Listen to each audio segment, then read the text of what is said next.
Today, we're looking at a blue ink by Callifolio Ultramarine. Hi, I'm Adam, and I'm an ink guy. As always, there's timestamps down below in the description, so if you're in a hurry, you can skip around. But if you got the time, I would appreciate you checking out the entire video. You can also follow me over on Instagram, and if you're new here and like fountain pen ink reviews, I would invite you to subscribe. To make sure I have a range of experience with this ink, I did the writing samples, inked up the Levenger True Writer with a broad nib, wrote with it for a day, and then used it to take my notes for this video. For the first writing sample, I used Clairfontaine, Tomoe River, and Rhodia paper. There are additional writing samples later in the video. Now, let's look at the writing sample. I picked this ink up in sample form, so it came in a vial like this. And to keep my writing samples consistent, I use a Jinhao 159 with a Goulet 1.1 stub, a Jinhao X450 with a Goulet medium, and a Jinhao X750 with a Goulet extra fine. Let's take a look at the Clairfontaine. We get no bleeding, no ghosting. The 1.1 has no feather spread, halo sheen, and no shading. The extra fine is lighter than the stub with no feather spread, halo sheen, a very nice amount of shading going on. Not incredible shading, but nice peppering of darker letters, 9 seconds to dry. Medium is darker than the extra fine, about the same tone as the stub. With no feather spread, halo sheen, there is shading. It's not incredibly obvious, but look at the word over. It starts out, it is much lighter than the word jumps. Look at the word brown and how it changes. So it is absolutely there. It's just not stand out huge, but it's nice. 14 seconds to dry. Scrubby of the extra fine shows good color variation. The medium shows none, although both of them have good color variation in the writing. Tomoe River. With no bleeding and normal Tomoe River ghosting. The 1.1 has no feather spread, halo sheen, and no shade. The extra fine is quite a bit lighter than the stub, with no feather spread, halo sheen, no shade, 15 seconds to dry. Medium is darker than the extra fine, about the same tone as the stub, with no feather spread, halo sheen, no shade, 23 seconds to dry. The scrubby for both shows no color variation, and we did not get any in the writing. And Rhodia, with no bleeding, no ghosting. The 1.1 has no feather spread, halo sheen, and no shade. The extra fine is lighter than the stub, with no feather spread, halo sheen, some very nice peppering of shading throughout all of this writing, 11 seconds to dry. Medium is darker than the extra fine, about the same tone as the stub, with no feather spread, halo sheen, no shade, 15 seconds to dry. The scrubby of the extra fine shows some good color variation, the medium shows none, and that's what we got in the writing. I agree with Vita that I've learned a lot by doing multiple chromatographies. The one on the left is done the way it's supposed to be done. I put a line of ink down and immediately put it into water for 10 to 15 seconds. And this is truly very interesting. Look at that line on the bottom.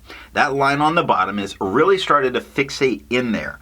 That is noticeably purple with a very light blue, almost, just a very light blue that's pushing up to the point that you even see some white separation between the purple and the blue, which means they're moving at very different rates. Now the one on the right, I let dry for 10 minutes before I dunk it into water, and you can tell how much of that purple was actually pushing up by how much more is staying in place. It's staying in place so much that that purple is getting very dark. Some of that blue you still see creeping its way up. And the rest of so the blue is not going to be stick around that purple, very likely will be, but it's interesting how dark that purple got. Resistance tests are done to see how well this ink can be expected to perform on the page, and more importantly, how hard it may be to clean from your pen. I let the smear dry for 3 days before testing it.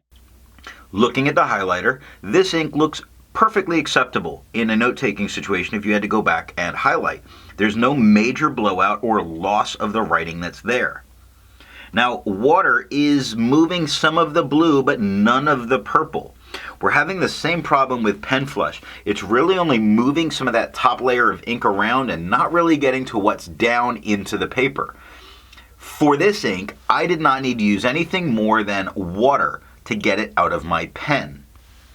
The 1/3 bleach solution does completely remove it from the paper, but I didn't need it to remove it from the pen. I test ink viscosity with a tilt test that I'll link somewhere. Now for the inks I've tested, I have found an average viscosity of 2.5, with the realm of normal being from 2.1 to 2.9. Callifolio's Ultramarine has a viscosity of 1.74, making this a wet ink.